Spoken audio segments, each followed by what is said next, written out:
Hello everyone, कैसे हैं आप सब लोग। उम्मीद करता हूँ सब लोग अच्छे होंगे और पढ़ाई कर रहे होंगे। आज हम DSSB lab attendant post code 103/23 का 6 अगस्त डिस्कस करेंगे। 6 अगस्त के पेपर में सबसे पहले अपन जीके के क्वेश्चन देखेंगे। जीके के क्वेश्चन में शुरुआत करते हैं तो सबसे पहले अपना क्वेश्चन आता है, आत्मीय सभा की स्थापना किसने की और कब की। तो इसका आंसर हो जाएगा, आत्मीय सभा की स्थापना 1815 में राजा राम मोहन राय ने 1815 में की थी। फिर क्वेश्चन आता है, अष्टाध्यायी पुस्तक किसने लिखी थी। तो अष्टाध्यायी पुस्तक पाणिनि ने लिखी थी। अष्टाध्यायी पाणिनि होता है। फिर अगला क्वेश्चन आता है, तराइन का द्वितीय युद्ध किनके मध्य हुआ था और कब हुआ था। तो तराइन का द्वितीय युद्ध 1192 में मोहम्मद गोरी और पृथ्वीराज चौहान के बीच में हुआ था, जिसमें पृथ्वीराज चौहान की हार हुई और मोहम्मद गोरी जीत गया था। फिर क्वेश्चन आता है, खजुराहो का मंदिर कहाँ स्थित है।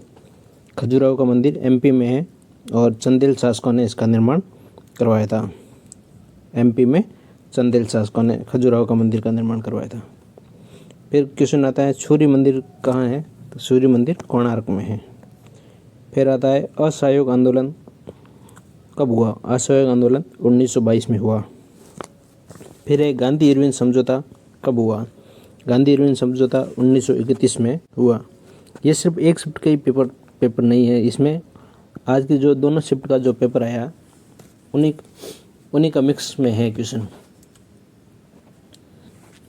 फिर क्वेश्चन आता है, पूना पैक्ट किन के मध्य हुआ था।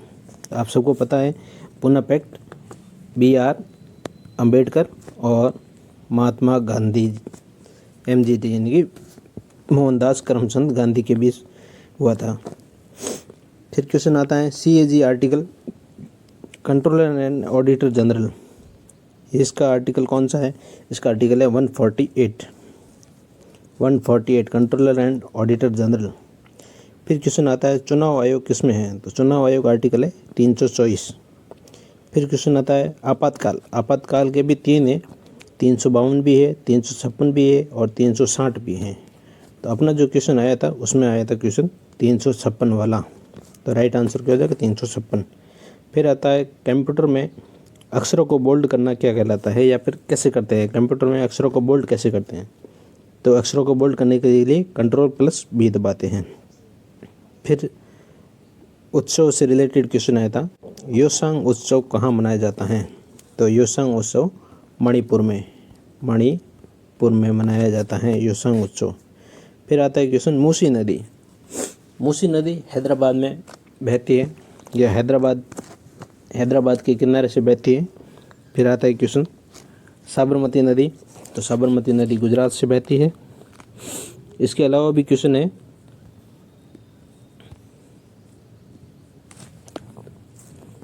इसके अलावा हमारे पास क्वेश्चन है करंट से रिलेटेड, खुले में शौच मुक्त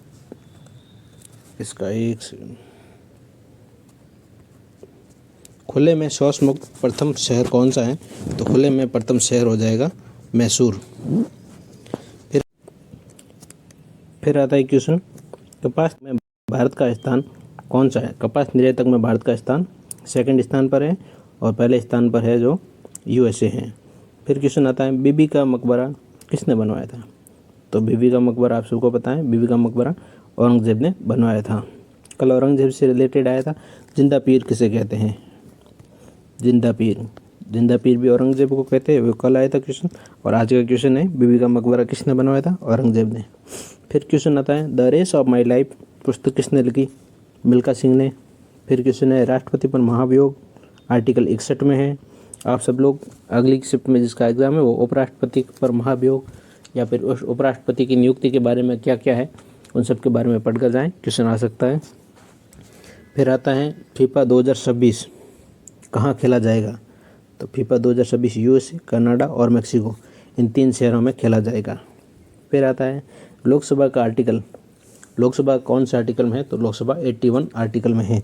इसके लिए अपन एक ट्रिक याद रख सकते हैं, सरला। स माने संसद आ जाएगा, र माने राज्यसभा आ जाएगा और ल माने लोकसभा आ जाएगा। तो संसद किस में आ जाएगा 79 और र यानी कि राज्यसभा किस में आ जाएगा 80 और ल यानी कि लोकसभा आ जाएगा 81। तो 79, 80 और 81 ये 3 याद रखने हैं। फिर आता है क्वेश्चन इंग्लिश से रिलेटेड। इंग्लिश से रिलेटेड आज क्वेश्चन कम ही मिल पाए हैं, जो है क्वेश्चन वो मैं आपको बता देता हूँ। यानी कि एक्रोफोबिया से रिलेटेड आया था, जिसको ऊंचाई से डर लगता है, उससे रिलेटेड आया था एक क्वेश्चन। फिर आए फिलिंग द ब्लैंक्स के 2 क्वेश्चन मिले हैं। इसमें पहला क्वेश्चन है इफ़ आई खाली जगह है, फिर a doctor I would have treated you all. यानी कि अगर मैं डॉक्टर होता तो मैं आप सबका इलाज कर सकता था। होता तो कहना है, तो इसमें कंडीशनल सेंटेंस आ गया। तो कंडीशनल सेंटेंस में सेकंड नंबर पर वुड हैव है, तो फर्स्ट नंबर पर ये वर आ जाएगा। तो इसमें फर्स्ट में वर आ जाएगा, WERE वर। फिर अगला क्वेश्चन है सिनोनिम से रिलेटेड है। एफिशिएंट का सिनोनिम है, मिसकैलकुलेशन का है। फिर एक और है फिल इन द ब्लैंक्स में Ram went to fill in the blanks है। फिर एन आइसक्रीम। वेंट टू है तो टू के बाद हमेशा वर्ब की फर्स्ट फॉर्म आती है, 2 प्लस वर्ब की फर्स्ट फॉर्म हमेशा, ये याद रखना है आपको। फिर है लेबर, इसका सिनोनिम पूछा है, यानी कि इसका आ जाएगा टॉयल, यानी कि मसल देना, किसी चीज़ को मसल कर रख देना, उसे कहते हैं लेबर या फिर टॉयल। फिर एक क्वेश्चन है डेलियंस। डेलियंस का मतलब आ जाएगा कैजुअल रिलेशनशिप, डेलियंस जिससे कैजुअल रिलेशनशिप कहते हैं। इन सब के अलावा क्वेश्चन भी थे, थोड़े मैथ के भी थे, मैथ के भी 40 थे, रीजनिंग के भी 40 थे और हिंदी इंग्लिश उसके भी 40 क्वेश्चन थे। तो हिंदी में तो आप सबको कर ही सकते हो, आप आराम से कर सकते हो। मैथ रीजनिंग, मैथ में देख लो थोड़ा क्वेश्चन है मॉडरेट से है। मैथ में मैथ के सारे क्वेश्चन मॉडरेट से है, मॉडरेट टू डिफ़िकल्ट की तरफ है। यानी कि मैथ में ज़्यादा टाइम नहीं देना है अपन को, जितने क्वेश्चन आए वो कर देना है और जो ना आए उसको स्किप करके आगे बढ़ जाना है। क्योंकि मैथ में अगर हम उलझ कर रह गए तो अगला सेक्शन हम देख भी नहीं पाएंगे या उसको खोल भी नहीं पाएंगे। तो मैथ में ज़्यादा उलझना नहीं है, अगर जो आता है वो कर दो, नहीं तो स्किप करो और आगे बढ़ो। और इन सब में सबसे ज़्यादा है वो टाइम टेकन, टाइम मैनेजमेंट। आप सबको अगर टाइम मैनेजमेंट ठीक ढंग से कर दिया तो आपका पेपर पार हो जाएगा। अगर टाइम मैनेजमेंट भी नहीं किया तो उसी हिसाब से आपका पेपर छूट सकता है। आज की शिफ्ट में हम देखें तो लगभग अटेंडेंस देख लो 40% अटेंडेंस थी, 40% अटेंडेंस थी आज के पेपर में। और लगभग देख लो क्वेश्चन एवरेज है, बच्चे करके आ रहे हैं 150 to 160 या फिर 145 to 160, इसके आसपास बच्चा क्वेश्चन करके आ रहा है। इसका मतलब फिक्स है कि कट ऑफ ज़्यादा जाएगी नहीं, क्योंकि अगर बच्चा 150 क्वेश्चन ही कर रहा है या फिर मान लो 160 ही क्वेश्चन कर रहा है, तो उसका कम से कम इतना चांस तो होगा ही होगा कि उसके 20 क्वेश्चन तो गलत होंगे ही होंगे। 20 क्वेश्चन गलत होंगे तो उसका मार्क्स आ जाएगा 140 में से 20 क्वेश्चन जो माइनस मार्किंग हुआ उसमें भी माइनस मार्किंग 5 नंबर और कट जाएंगे, तो कुल मिलाकर उसका नंबर आ जाएगा 135 उसके नंबर बन रहे हैं। अब अगर 135 में से कट ऑफ देखें तो सबके 135 है नहीं, किसी के 135 है, किसी के उससे भी कम है, तो कट ऑफ हम मान सकते हैं लगभग इसकी 130 to 135 जनरल।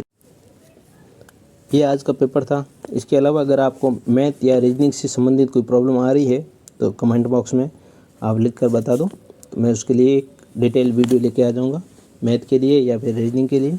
इसके अलावा आपने मेन तो ये जीके है, जीके कहाँ से पूछा जाता था वही मेन क्वेश्चन था।